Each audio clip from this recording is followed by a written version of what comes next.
Hi guys, White Warlock here. This is going to be the second video in the series talking about spoilers of the next set, which is set 5. Not every card has been spoiled yet. We're about halfway, I would say, maybe a little bit further. But we still miss a lot of legendaries, or like the big cards. That's unfortunate. However, we have a lot of cards we can talk about. I already uploaded a spoiler video on the Ember cards, which took so long that I decided to just split them off, one for every color, so that if you're only interested in one of the colors, then you only have to watch one of the videos, right? Or if you're only interested in a few colors, you only need to watch those. So in this video, we are talking about the Amethyst cards. So the first one is immediately a international card, it's a German card, and it's a Maleficent. It's a shift Maleficent. It's the first fearsome queen. Obviously, the title is not finished yet. Like this is not the official title of the English card, but yeah, it's most likely something like this. So it's an 8 uninkable 7/7 that quests for 2, so that's a reasonable body for the ink cost. However, because it's an inkable, it needs to be very good. So the ability of the card needs to be very good. And it's a shift 6, so it's like a 6 cost basically most of the time if you really want to shift it. However, it says when you play this character, for each character named Maleficent you have in play, including itself, return a chosen character, location, or item to their player's hand. Uh, this one is not completely correct. As you see, it says 3. So what it actually is, is that it says return a chosen character, location, or item of 3 cost or less to their player's hand. Um, and that's much worse, obviously, than this would say. Um, and yeah, that sucks. Like I think you need a lot of Maleficence for it to be good, and it only bounces things that costs a low amount. And at this point, when you shift it for 6, that's not really what you want. But yeah, the main downside is that it requires a lot of Maleficence, and at the moment there aren't very good Maleficents, except for the 3 cost that draws a card that you want to play, in um, especially in Blurple, where I think Maleficent would find the best option because it is a deck that can really deal well with Uninkables because it can play more than 60 cards. This card, yeah, you would only play the Maleficent that like draws a card for 3, right? Maleficent Sorceress, and yeah, that's a good shift target, but otherwise you don't really have anything.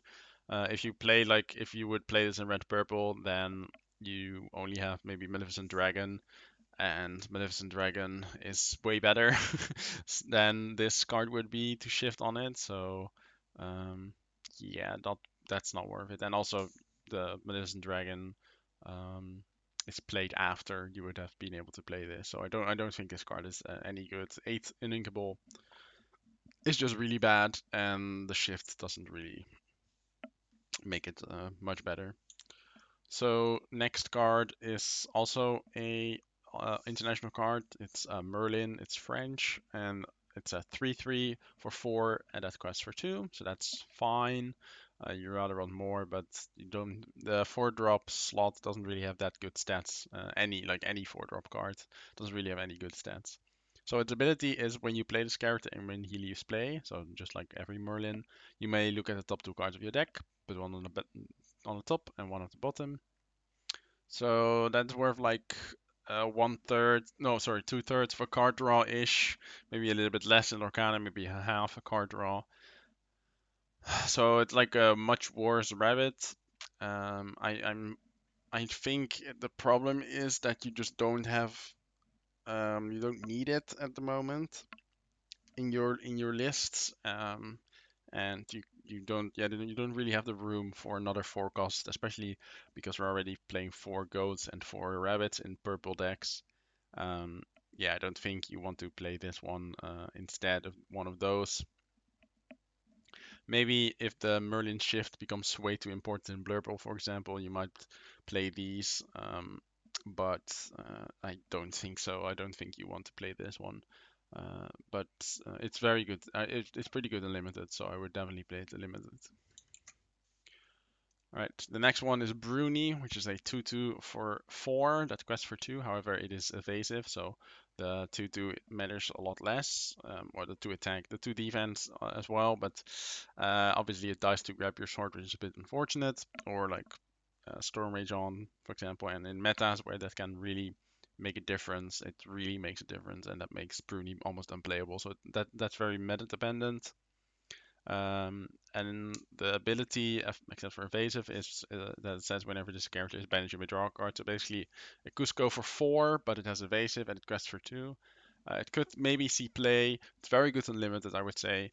But yeah, it kind of depends on how big the 2 drop, like the 2 damage cards will be in next set. And I think Ember Steel will definitely be a threat in the new meta game. And Bruni is yeah, Bruni probably won't survive that easily in that meta, so that's a kind of a problem. Otherwise, it might be a reasonable threat, but obviously you can in red you can play like server mini, which is a 3 cost that quests for 2, and I don't think the 2 attack makes that much of a difference. So I don't think it's playable that well, but maybe maybe there's like a maybe. Then we have Madam Mim, which is a 4 cost 3/7. As usual with Madam Mim, when you play this character, you have to banish her or bounce one of your characters to your hand. Excuse me. But her other ability is that at start of your turn, you may move 2 damage counts from this character to chosen opposing character. That's much better than removing damage in Amber. If you watch the Amber video, I talked about every card that says remove damage, that card is bad because that effect is bad. But like moving damage is much better, especially in with a card that does it itself. You don't need to play a different card that does it. And this card, yeah, this card has 7 defense, so the chance that it immediately dies is low, so you can use it for attacks. Unfortunately, it doesn't have rush, but if it had rush, it would probably be too good. So I think it's a good card. Maybe you play like 2 of them in Blurple, maybe 2 and then red purple. But it's a 4 cost, so we don't really know. But an extra bounce is never bad in Rabbit decks, so maybe it's good. I would say it's probably playable. All right, then we have a 6 cost 4/8 vanilla that quests for 3. I think this is just a limited card, not very great in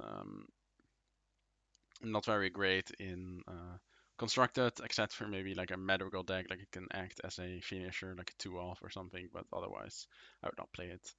But like the big booty is pretty important. So the 8 willpower is pretty interesting.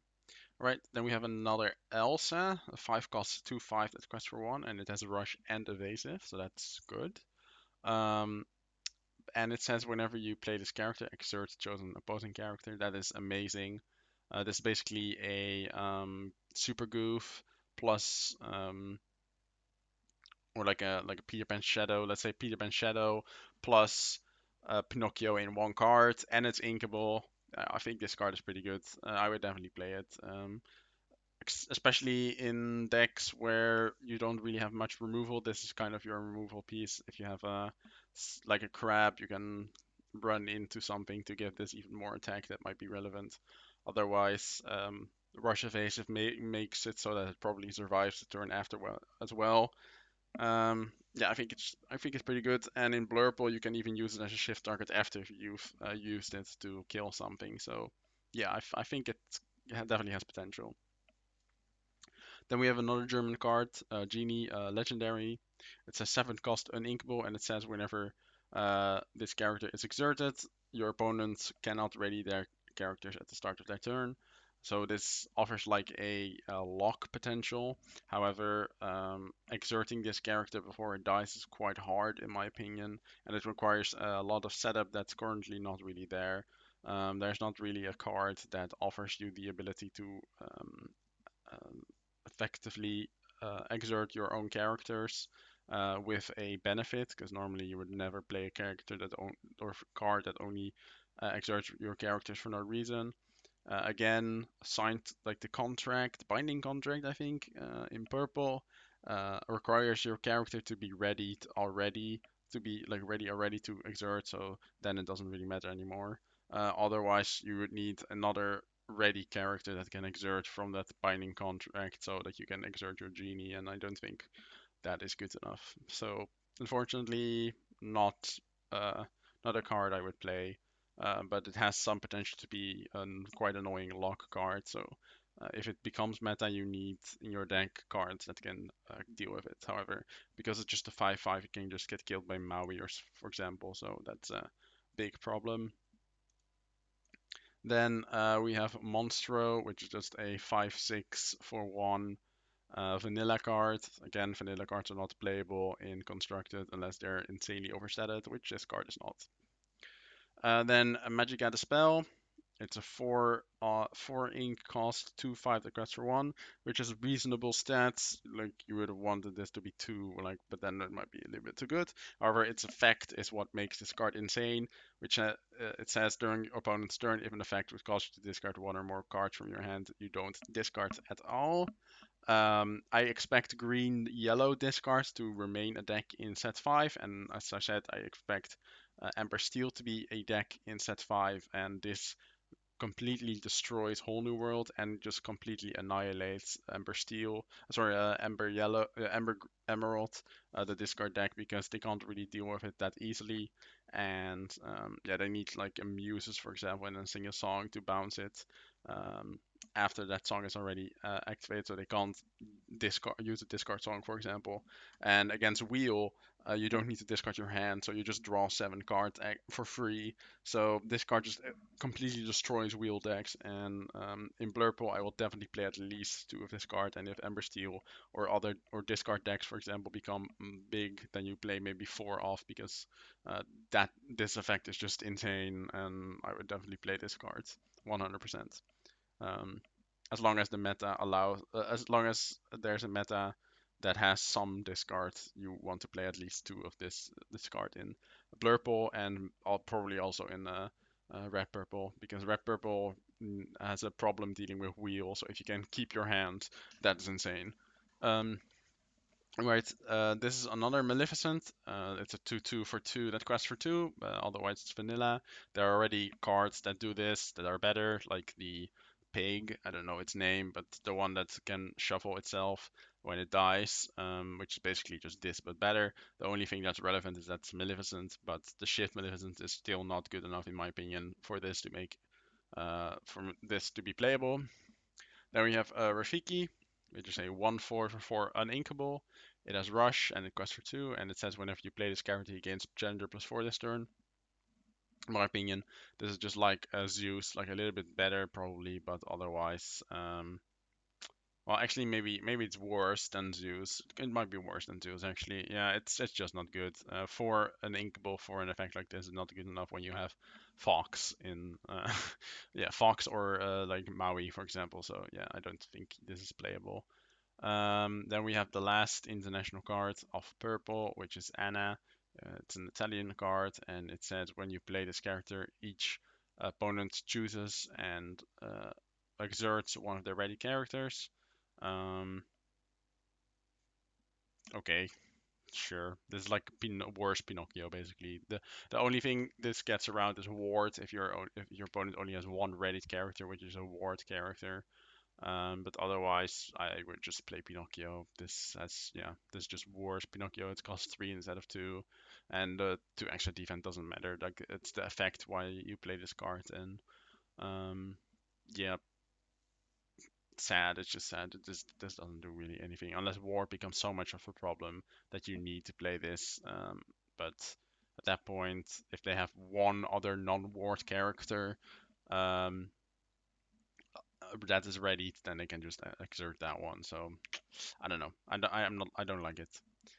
Then we have some non-characters. We have Finder's Keeper, which is a 5 ink action that draws 3 cards. That's it. I don't think that's good enough for constructed, but it might be good enough for limited. Actually, I think it's good enough for limited. It's pretty good for limited, actually. Even though it's 5, it costs 5. But yeah, for constructed, you want a song to do this. You don't really have the opportunity to spend 5 to actually draw these 3 cards.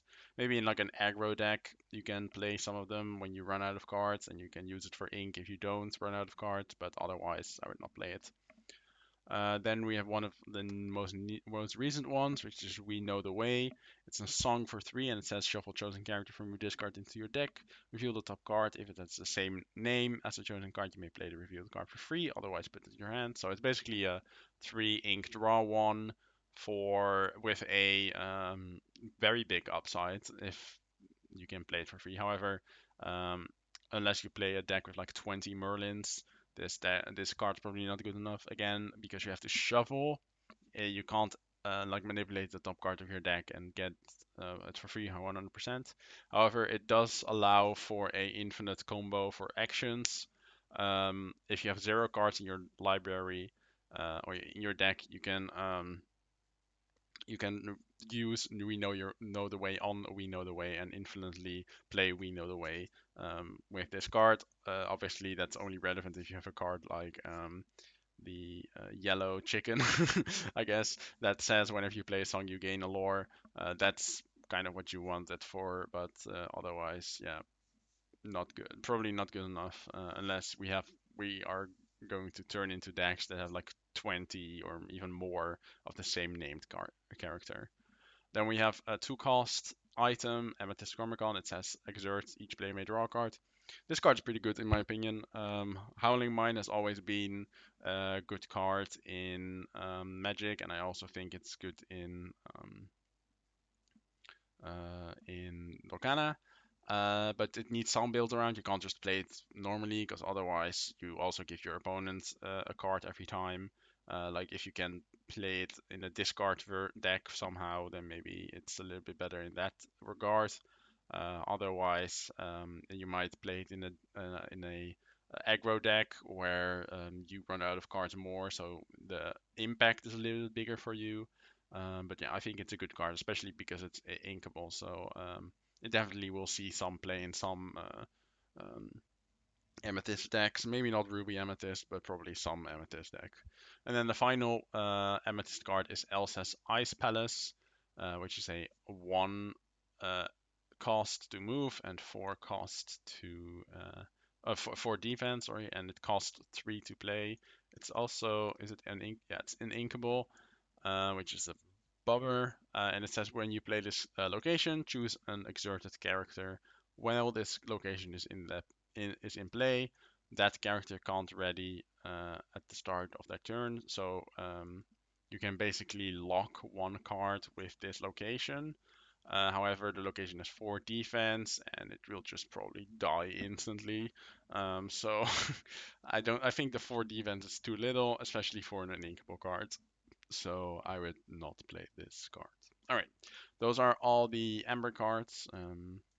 When you see this video, the next video on Emerald might be released already, so check that one out. So I'll make that one immediately after this one.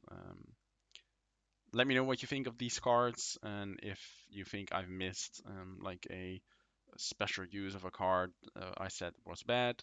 Otherwise, thank you guys for watching, and I will see you guys later.